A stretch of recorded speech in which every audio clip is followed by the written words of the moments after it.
All right, good morning. I must start off by saying I'm not yet a doctor. I still have some time. I am right now studying educational psychology right now at the University of Houston. And after hearing all of your talks this morning, I'm definitely going to try to recruit you into the field because a lot of you are educational psychologists and you didn't even know it.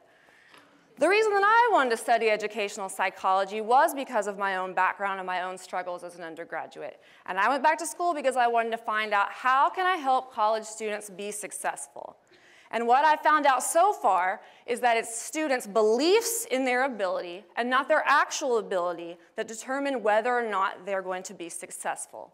So the idea that I'm here to present to you today is the power of belief. So if you will, all step back with me in time 10 years to a different university library setting. The year is 2003, and I'm a sophomore at Texas A&M University. On this particular day, I got up and put on my very best college student attire, a white t-shirt and pajama pants, and then made the long journey across campus to the university library to study. What I need for you to understand is that this was a very momentous occasion because I can only remember going to the library to study 2, maybe 3 times during my entire undergraduate career. This is probably the closest to a textbook that I ever actually got, and as you can tell in this picture, I'm not reading one, I'm not studying, I'm not engaged in the learning process at all. What I'm doing is acting out a scene from the sitcom Friends, one where Ross moves in with Joey and Chandler. He thinks they're being a little too loud, so he keeps telling them to tone it down by doing this. So these books really were only serving as a backdrop for my what was not so great acting skills. The reason I'm showing you this very embarrassing picture of me 10 years ago is so you can literally see what our beliefs do to our learning behaviors. At this time, I did not at all believe that I was capable of learning. I thought that I wasn't smart, and so I just gave up. I decided to try my skills at acting, which apparently did not go very well. I never studied at all, and I very rarely went to class, and it's all because of my beliefs. So this morning, I'm going to share with you 2 specific beliefs that impact the way that all of us here learn. Because I don't want any of you, when you get to college, or if you're in college right now, to look like this. No one needs to look like this. The first belief that I'm going to talk to you about this morning is self-efficacy.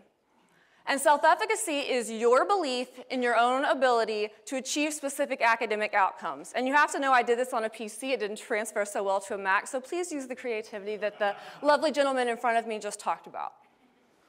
Self-efficacy beliefs are also self-confidence. This morning we heard a little bit about how students need to be confident in order to learn. And self-efficacy beliefs actually range from high to low. That one worked. Students who have high self-efficacy believe, I can do this. Students who have low self-efficacy, like undergraduate Leah, believe, I can't do this. And the difference between I can and I can't is tremendous. Because what the research has actually shown us is that our self-efficacy beliefs are what determine our performance, not even our actual ability. So to give you an example, when I was an undergraduate student, I did have high ability to succeed and to write good papers, to study, to do well. I'm doing all those things today, and I'm making it so far. However, at the time, I believed I can't. I had very, very low self-efficacy. So what actually happened is I performed down here at the level of my beliefs. And that's what the research shows us. We only really can achieve as much as we believe we can. So our beliefs are very, very powerful in learning. The second belief I want to talk to you about this morning regards our perception and our beliefs regarding intelligence in general. And we heard a little presentation this morning about intelligence. We all have ideas about intelligence. And Carol Dweck's work has shown that whether or not we believe intelligence is fixed or whether we believe that it's something that can be grown and developed will determine our academic performance. And she calls these mindsets. The first mindset is the fixed mindset. And that doesn't fit so well on there. It's the belief that academic intelligence and academic ability are in fact fixed. They cannot be changed. And what this does, we'll see how this transition looks. Oh, it works. Is it literally places barriers around your ability to learn. It literally blocks you in. These roadblocks prevent you from traveling very far in your learning journey. And it's simply because students believe that they can't improve their intelligence. So why would you even try? Thankfully, though, there is a more adaptive mindset, a more adaptive belief about intelligence that all of us can choose to adopt. And that's the growth mindset. A growth mindset believes that ability can always be changed and improved. And it literally removes these barriers that we've placed around our learning. And we believe that if we try and if we actually put forth the effort and we use some of the strategies that I've heard all of you talking about this morning, we can become better. And research shows that students who adopt this growth mindset do outperform students with a fixed mindset.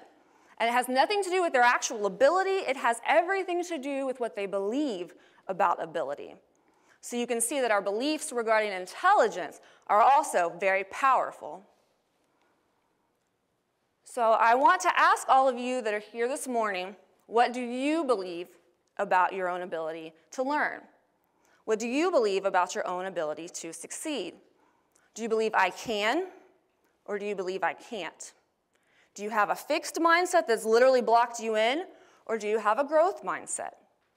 It's important for you to know what your beliefs are because your beliefs will determine how you learn, how much you learn, and how far you can go. I want all of you to have very, very big beliefs. I don't want you to have small ones like I did. Because I don't want you to look back on your undergraduate career the way that I do, with mourning and tears because it was such a terrible time. Today I love to learn, but it's because I had to change my beliefs. I know that I can be successful if I try and I work hard. I have high self-efficacy. I know that I can improve if I take strides, if I go to the tutoring center, if I actually pick up a book instead of using it as a prop in a theater, then I can grow. I have a growth mindset. And all of you can today too.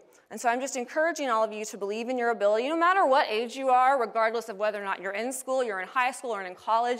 We are all learners all the way throughout our lives. So as long as you believe that you can learn, you will be able to learn. And I believe that all of you here today are able to achieve amazing things. How do I know this? I didn't pull your academic records during the break, so don't be nervous about that. I haven't talked with very many of you, but I do know that you got up early on a Saturday morning to come to a lecture series to talk about learning and to share ideas about learning, which I certainly never would have done. So the fact that you're able to get up early today and come out here and talk about learning and hear about learning tells me that you're highly motivated. And the research has shown if you're highly motivated and you believe in your ability, you will be successful. You will be able to develop and spread these amazing big ideas. So I'm excited to see what each and every one of you are going to contribute and each and one of you are going to share. But you have to believe. Always remember that how you learn and how much you learn are ultimately determined by what you believe. Thank you.